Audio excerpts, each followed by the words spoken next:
سورہ تکاثر کی آیت نمبر 2 میں اللہ پاک فرماتے ہیں حتیٰ زرتم المقابر، کہ تم اتنی غفلت میں ہو یہاں تک کہ تم قبرستانوں میں پہنچ جاتے ہو۔ اس آیت مبارکہ کے مفسرین کرام بہت ہی خوبصورت نقطان بیان فرماتے ہیں کہ آیت مبارکہ میں زرتم کا لفظ آئے جو کہ زارہ سے ہے، اور زار کا مطلب ہوتا ہے کسی سے ملنا، جیسے ہم اردو زبان میں کہتے ہیں زیارت کرنا۔ دوسرا معنی ہوتا ہے اس کا کسی سے بغل گیر ہونا، یعنی کہ گلے ملنا۔ آیت مبارکہ میں جو زرتم کا لفظ استعمال ہوا ہے اس کا مطلب ہوتا ہے زیارت کرنا۔ ہم یہ کہتے ہیں کہ ہم فلاں شخص کی زیارت کرنے کے لیے جا رہے ہیں، اس کا مطلب ہے کہ ہم تھوڑی دیر کے لیے اس کے پاس جا رہے ہیں پھر واپس آ جائیں گے۔ مفسرین فرماتے ہیں کہ یہ لفظ جو ہے مقابر یعنی کہ قبروں کے لیے استعمال کیا گیا ہے۔ اس سے یہ ثابت ہوتا ہے کہ ہم قبروں میں ہمیشہ کے لیے نہیں رہیں گے، کچھ عرصے کے لیے ہم وہاں پہ رکیں گے اور اس کے بعد ہم کسی اور دنیا میں چلے جائیں گے۔ اس لیے اللہ پاک نے جو ہے زارہ کا لفظ جو ہے جنت کے لیے استعمال نہیں فرمایا، اس لیے کہ جو جنت میں ایک دفعہ جائے گا پھر دوبارہ وہاں سے کبھی نہیں نکالا جائے گا۔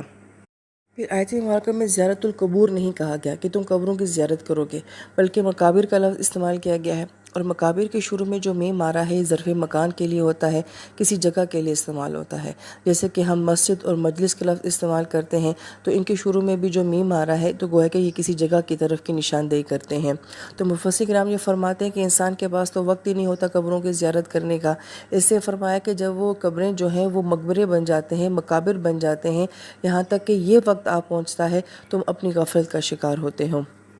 جبکہ بعض مفسرین کرام نے فرمایا ہے کہ اس آیت مبارکہ میں بھی جو ہے معاشرے کا ایک رویہ بیان کیا گیا ہے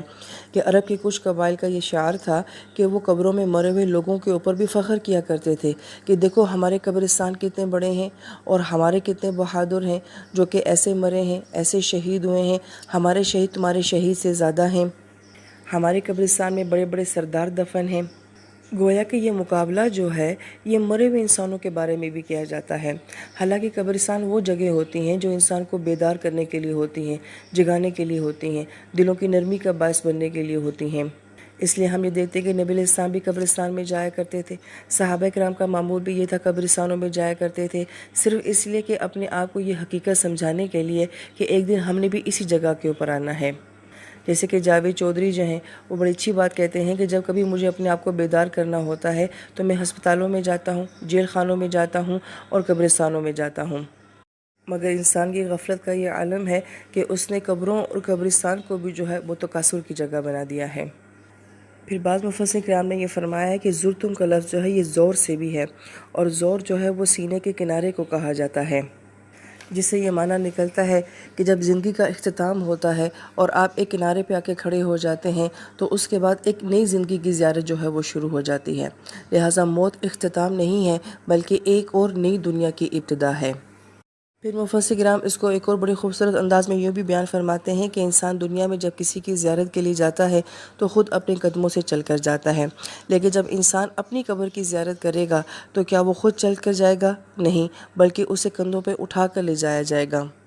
گویا کہ آیت مبارکہ ہمیں یہ احساس دینا چاہ رہی ہے کہ ایک دن تم نے اپنی قبروں کی زیارت ضرور کرنی ہے۔ ابھی تم بہت مصروف ہو، تمہارے پاس وقت نہیں ہے، زندگی میں تفریح ہے، شغل ہی شغل ہے، ایک کام کے بعد دوسرا کام ہے، مگر ایک دن ایسا آئے گا جب تمہیں اپنی ہی قبر کی زیارت کرنی ہوگی، مگر بہت مختلف انداز میں کرنی ہوگی۔ اس لیے قرآن پاک میں بہت ساری آیات ایسی آتی ہیں جس میں اللہ پاک فرماتے ہیں حتیٰ اذا حضر احدکم الموت، یہاں تک کہ تم میں سے ہر ایک کے پاس موت خود حاضر ہوگی، تم نہ بھی جانا چاہو گے تو موت تمہارے پاس خود آ جائے گی۔ پھر ایک اور جگہ اللہ پاک فرماتے ہیں حتیٰ اتانا الیقین، یہاں تک کہ انسان یہ کہے گا کہ میرے پاس یقین آ گیا، یعنی کہ یقین کو قرآن پاک میں موت کہا گیا ہے، یعنی کہ موت میرے پاس آ گئی۔ مفسر کرام جو فرماتے ہیں تو پھر اس آیت مبارکہ کا مزاج تو یہ بننا چاہیے تھا کہ اللہ پاک فرماتے کہ لو متم المقابر، یہاں تک کہ تم مرو گے اور اپنی قبروں میں جاؤ گے، لیکن اللہ پاک نے یہاں پہ متم موت کا لفظ نہیں لایا بلکہ زرتم کا لفظ لایا ہے کہ تم زیارت کرو گے۔ مفسر کرام یہ فرماتے ہیں کہ لفظ زرتم کے اندر ہی جو ہے یہ ساری خوبصورتی بیان کی گئی ہے کہ ہم سے پہلے بھی بہت سارے لوگ ایسے تھے جو اپنی دنیاؤں میں اپنے مشاغل میں بہت مصروف تھے، جو یہ سمجھتے تھے کہ ہمارے بغیر دنیا نہیں چل سکے گی، ہمارا گھر نہیں چل سکے گا، سسٹم سارا خراب ہو جائے گا، لہٰذا وہ سب لوگ بھی اسی دھوکے میں اس دنیا سے چلے گئے، تم بھی مرو گے اور جا کے ایسے لوگوں کی زیارت کرو گے اور ان سے ملاقات کرو گے۔ پھر مفسر کرام یہ فرماتے ہیں کہ جیسے ہم نے ابھی جانا کہ زیارت جو ہوتی ہے وہ تو محدود وقت کے لیے ہوتی ہے، چاہے آپ آدھا دن بھی کسی کے پاس گزار کے آ جائیں کہ میں زیارت کے لیے گیا تھا، مگر بہرحال ایک محدود وقت ہوتا ہے۔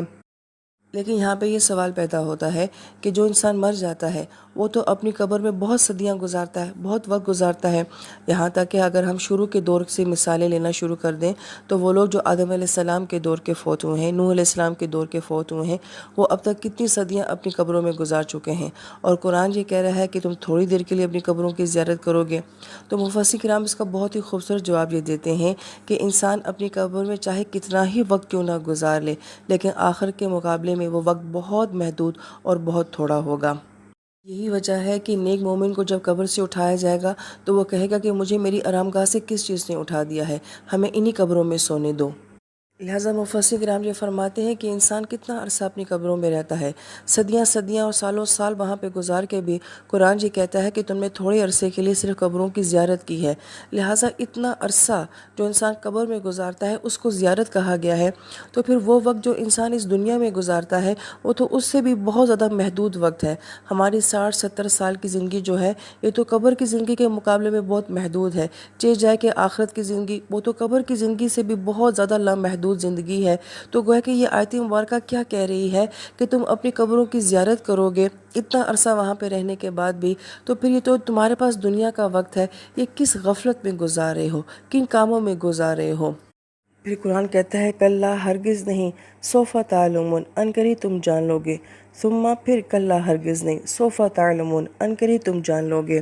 مفسر کرام یہ فرماتے ہیں کلا کے اندر گویا کہ یہ کہا جا رہا ہے کہ تمہارے پاس بہت تھوڑا وقت ہے، مت ضائع کرو اپنی زندگیوں کو، مت ضائع کرو اپنے وقت کو۔ مفسر کرام یہ فرماتے ہیں یہ جو کلا کا انداز ہے یہ ایک خطابی انداز ہے۔ مفسر کرام کی اکثر جماعت یہ فرماتی ہے کہ قرآن کا انداز جو ہے یہ خطبے والا انداز ہے، اور نبی پاک صلی اللہ علیہ وآلہ وسلم نے بھی قرآن کو جو ہے وہ خطبوں میں سنایا ہے، لہٰذا قرآن کا اعجاز اور معجزہ یہ ہے کہ یہ سنائی جانے والی کتاب ہے،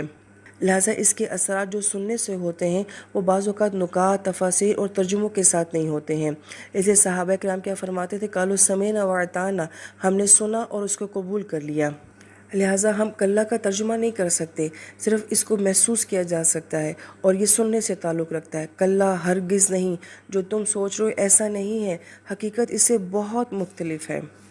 مفسر کرام یہ فرماتے ہیں کہ آیت مبارکہ کا مزاج یہ ہے کہ جیسے کسی انسان کو جو ہے خطرے سے پہلے ڈرایا جاتا ہے، جیسے کہ ماں باپ اور استاد یہ کہتے ہیں کہ فیل ہو جاؤ گے، اگر نہیں پڑھا تو فیل ہو جاؤ گے، ناکام ہو جاؤ گے، بہت برا انجام ہوگا۔ تو آیت مبارکہ یہ کہہ رہی نہیں، عنقریب تم جان لو گے، بہت جلد تم جان لو گے کہ حقیقت بہت مختلف ہے۔ یہاں پہ اہل علم یہ فرماتے ہیں کہ 2 مرتبہ جو ہے وہ تعلمون لایا گیا ہے۔ پہلے تعلمون سے مراد موت ہے، دوسرے تعلمون سے مراد قبر کی زندگی ہے۔ بعض مفسر کرام نے فرمایا کہ پہلے تعلمون سے مراد قبر کی زندگی ہے اور دوسرے تعلمون سے مراد حشر کی زندگی ہے، مگر دونوں میں معنی ایک ہی ہے کہ نہیں، جو تم سمجھ رہے ہو نا ایسا نہیں ہے، جب موت آئے گی تب تمہیں حقیقت کا پتہ چلے گا، اور پھر جب قبر کو دیکھو گے تو اس سے بڑی حقیقت کا پتہ چلے گا، اور جب حشر کو دیکھو گے تو اس سے بھی بڑی حقیقت کا پتہ چلے گا، یہاں تک کہ اللہ نہ کرے جس نے جہنم کو دیکھ لیا وہ سب سے بڑی حقیقت کو جان لے گا کہ جیسا تم سوچتے تھے ایسا نہیں ہے، حقیقت بہت مختلف ہے۔ مرنا آسان کام نہیں ہے، قبر کو فیس کرنا آسان کام نہیں ہے، کاش کہ تم اس بات کو جان لو۔ پھر کس قدر حسرت والی یہ آیت مبارکہ ہے، کلا لو تعلمون علم الیقین، ہرگز نہیں، کاش کہ تم علم کی یقین کی بنیاد کے اوپر حقیقت کو جان لو۔ مفسرین فرماتے ہیں کہ آیت مبارکہ میں لو کا کلمہ جو ہے یہ حسرت کے لیے ہے کہ کاش کہ انسان کو جو علم دیا جا رہا ہے اس کی بنیاد پر وہ حقیقت کو جان لے۔ اہل علم یہ فرماتے ہیں کہ یقین ایسا علم ہوتا ہے جو معلومات سے بڑھ کر ہوتا ہے، جب ہم کسی سے 100% حد تک متفق ہوتے ہیں تو اس کے اوپر ہمیں یقین ہو جاتا ہے۔ قرآن پاک میں جہاں کہیں بھی یقین کا لفظ آیا ہے تو وہ موت کے لیے آیا ہے کہ سب سے یقینی چیز جو ہے وہ موت ہے، اور جب وہ آتی ہے تو وہ پھر اپنا یقین دلا دیتی ہے۔ اس لیے مفسر کرام یہ فرماتے ہیں کہ یقین کے بھی 3 درجے ہوتے ہیں، ایک علم الیقین ہوتا ہے، ایک عین الیقین ہوتا ہے، اور ایک حق الیقین ہوتا ہے۔ کہیں پہ ہم نے دھواں دیکھا ہے، وہاں پہ آگ لگ رہی ہوگی، یہ ہمارا علم کہتا ہے، اور اگر ہم نے جا کے اپنی آنکھوں سے اس آگ کو دیکھا، یہ عین الیقین ہو جاتا ہے، ہماری آنکھ کا علم ہے، اور اگر اس آگ کو چھوا جائے اور حرارت محسوس ہو تو یہ حق الیقین ہے۔ مفسرین یہ فرماتے ہیں کہ انسان علم سے بات سمجھ جاتا ہے تو فرماتے ہیں کہ نہیں، انسان علم سے ویسی بات نہیں سمجھتا جو کہ وہ اپنی آنکھوں دیکھی بات سے سمجھتا ہے۔ جیسے کہ موسیٰ علیہ السلام کو اللہ پاک نے فرمایا کہ آپ کی قوم جو ہے وہ پیچھے ایک گائے کی عبادت کر رہی ہے، تو موسیٰ علیہ السلام کو علم الیقین تو حاصل ہو گیا تھا، مگر جب آپ نے اپنی قوم کو یہ سب کچھ کرتے ہوئے دیکھا، وہ آپ کے ہاتھوں سے جو ہے وہ تختیاں جو کہ تورات کی تختیاں تھیں وہ چھوٹ گئیں۔ وہ کیا تھا؟ وہ عین الیقین تھا کہ جو دیکھ کے انسان کے اوپر اثرات ہوتے ہیں نا، وہ جاننے سے نہیں ہوتے ہیں۔ یہی وجہ ہے کہ قرآن یہ کہتا ہے کہ جب انسان اپنی موت کو دیکھتا ہے تو اس وقت صدقہ کرتا ہے، اپنا مال اللہ کی راہ میں دیتا ہے، کیونکہ اس وقت وہ دیکھ رہا ہوتا ہے کہ اب سب کچھ ختم ہے، اب سب کچھ فنا ہے۔ یہاں پر مفسر کرام جو انتہائی خوبصورت نقطہ بیان فرماتے ہیں وہ یہ کہ اللہ پاک کی رحمت کا معاملہ یہ ہے کہ اللہ پاک نے ہم سے پہلے سننے کا سوال کیا ہے، اور قرآن پاک میں بھی اللہ پاک نے پہلے سننے کی دعوت دی ہے۔ قرآن کہتا ہے وَجَعَلْنَا سَمِيعًا بَصِيرًا کہ ہم نے انسان کو سننے والا اور دیکھنے والا بنایا۔ وَجَعَلْنَا لَكُمُ السَّمْعَ وَالْبَصَرَ ہم نے تمہارے لیے سماعت بنائی اور پھر تمہارے لیے بصارت بنائی۔ قَالُوا سَمِعْنَا وَأَطَعْنَا انہوں نے کہا کہ ہم نے سنا اور پھر مانا۔ پھر فرمایا کہ وَاتَّقُوا وَاسْمَعُوا فرمایا کہ تقویٰ اختیار کرو اور سنو۔ پھر قرآن کہتا ہے وَاسْمَعُوا وَأَنصِتُوا قرآن کو سنو اور خاموش رہو۔ مفسر فرماتے ہیں یہ سب کچھ کیوں ہے کہ اللہ پاک نے سماعت پہ اتنا زور کیوں دیا ہے کہ جب تک انسان سننے کے عمل کو زندہ رکھے گا اس وقت تک اس کی معافی اور رحمت کا معاملہ انسان کے ساتھ رہے گا، لیکن جب انسان دیکھ لیتا ہے تو پھر رحمت نہیں آتی، پھر اس کے بعد پکڑ آتی ہے۔ اس سے اللہ پاک نے ہمیں قرآن دکھایا نہیں ہے، اللہ پاک نے ہمیں قرآن سنایا ہے۔ پچھلی امتوں کو معجزات دکھائے گئے تھے، نہیں مانے تو پوری کی پوری امتیں برباد ہوگی۔ ہماری امت کا معجزہ قرآن ہے، اس لیے ہمیں قرآن دکھایا نہیں گیا کہ انہوں نے دیکھ کے اگر نہ مانا تو یہ برباد ہو جائیں گے، تو اس امت کو قرآن سنایا گیا۔ لہذا جب تک تم اس قرآن کو سنتے رہو گے تو تم برباد نہیں ہوگے، تم پہ زوال نہیں آئے گا، تم پہ عذاب نہیں آئے گا۔ یہ اللہ کی بہت بڑی رحمت ہے کہ اس امت کا معجزہ دکھانے کے ساتھ تعلق نہیں رکھتا، سنانے کے ساتھ تعلق رکھتا ہے۔ اس لیے قرآن یہ کہتا ہے کہ جب کافر جہنم کو دیکھے گا تو کیا کہے گا؟ ربنا ابصرنا اللہ ہم نے دیکھ لیا، سمعنا اب ہم سنتے ہیں۔ تو قرآن کہے گا نہیں، اب دیکھ کے سننا نہیں ہے۔ یہی وجہ ہے کہ کافر نبی علیہ السلام سے کہتا تھا کہ نبی دکھاؤ تو پھر ہم مانیں گے، اور جبکہ صحابی کیا کہتے تھے؟ صحابی کہتے تھے قالوا سمعنا واطعنا نبی آپ نے سنا دیا، ہم نے مان لیا، ہم نے دیکھنا کچھ نہیں ہے، ہم مر کے دیکھیں گے جو بھی ہوگا۔ اور کافر کیا کہتا ہے؟ نہیں، میں نے دنیا میں دیکھنا ہے اور پھر بعد میں سنوں گا۔ یہ فرق ہے ایک ماننے والے اور نہ ماننے کا۔ آج کا مسلمان کیا کر رہا ہے؟ وہ سننے پہ تیار نہیں ہو رہا، وہ کہتا ہے میں نے سننا نہیں ہے، سنوں گا تو میں نے عمل کرنا ہے، جبکہ قرآن یہ کہتا ہے کہ سننے پہ ہمیں نجات رکھی ہوئی ہے، سنو گے تو تمہیں عمل کی توفیق بھی مل جائے گی۔